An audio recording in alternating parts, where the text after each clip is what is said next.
Hello. My name is Howard Love. I'm from San Francisco. Thank you very much for this weekend in general and this meeting in particular. Recently at a talk at the Wharton Business School, Mr. Buffett, you indicated that you were talking about the problems of compounding large size, which I appreciate and understand. But you indicated, you're quoted in the local paper as saying that you are confident that if you were working with a sum closer to $1 million, that you could compound that at a 50% rate. For those of us who aren't saddled with the $100 billion problem, could you talk about what types of investments you'd be looking at and where in today's market you think significant inefficiencies exist? Thank you.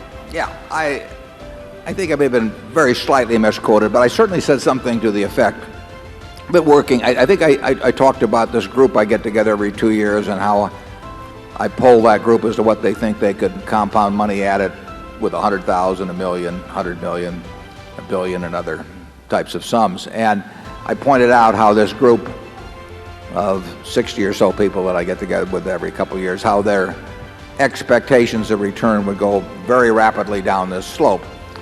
It is true. I think I can name a half a dozen people that I think could compound $1 million, or at least they could earn 50% a year on $1 million, have that as an expectation, if they needed it. I mean, they'd have to get their full attention to be working on the sum.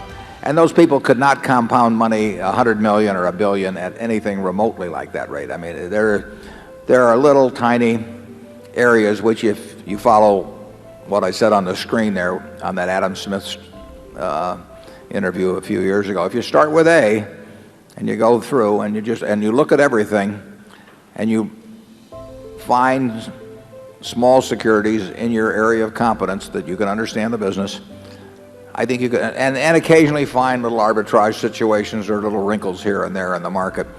I think working with a very small sum, that there is an opportunity to earn very high returns, but that advantage disappears very rapidly as the money compounds, because from $1 million to 10 million, I would say it would fall off dramatically in terms of because there are little, you find very, very small things that you can make, and you're almost certain to make high returns on, but you don't find very big things in that category today.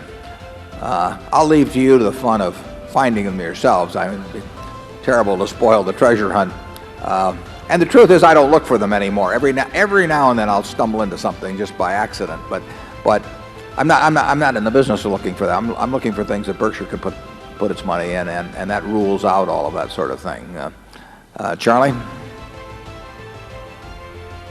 Well, I would agree, but I would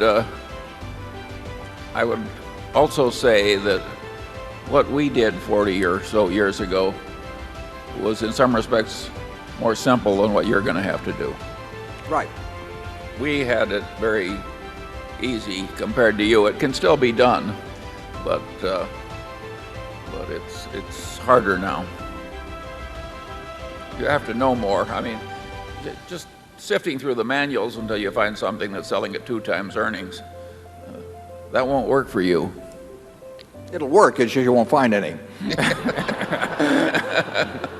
Yeah.